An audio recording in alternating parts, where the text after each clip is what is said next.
सबसे पहले तो बहुत बहुत congratulations to the founders of this club which is the women's world club, the WWC.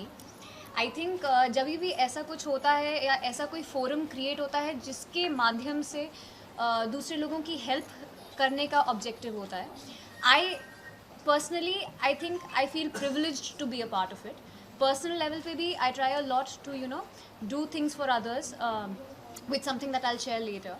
But like I said कि ऐसा कोई भी forum होता है, कभी भी होता है, तो I'm more than excited and more than grateful to God that I'm getting the opportunity to be a part of these people who are taking such a noble step. So congratulations to the entire team of WWC and congratulations on your inauguration. Hello everybody.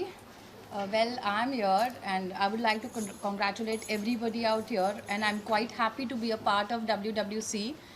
And I would just say I want everybody, I mean all the women, I would say I want everybody to be quite independent, liberal, moderate as well.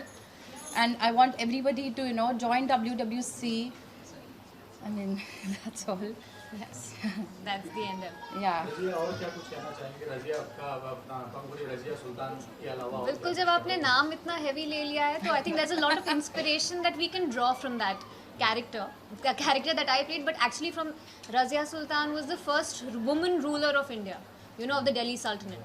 So सिर्फ yes, and सिर्फ एक यही चीज़, I mean इतनी ज़्यादा वो है कि in that age जहाँ पे लोग सोच भी नहीं सकते थे कि एक लड़की पर्दे से बाहर आएगी, वो रूलर बन गई पूरे हिंदुस्तान की.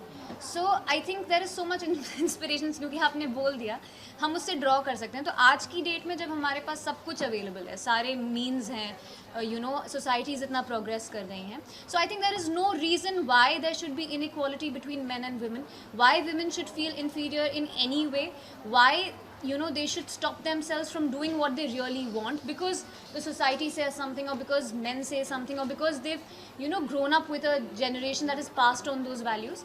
I don't see any reason.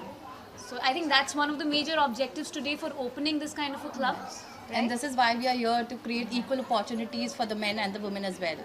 Absolutely. Yeah. आज के दौर में भी रज़िया नजर आएगी. Yes, definitely. बिल्कुल. और कुछ परफॉर्म वगैरह भी करने वाले हैं?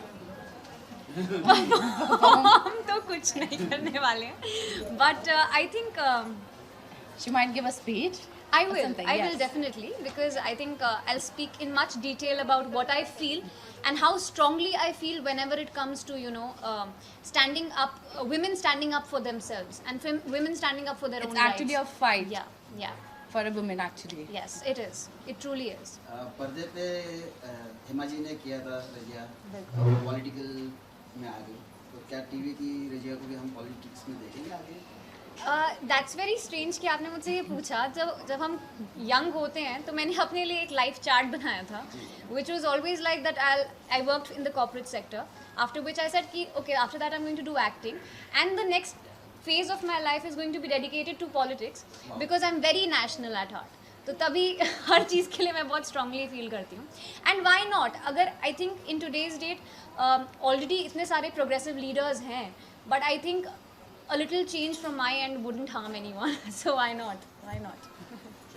Thank you. Thank you. Thank you. Thank you. Good luck.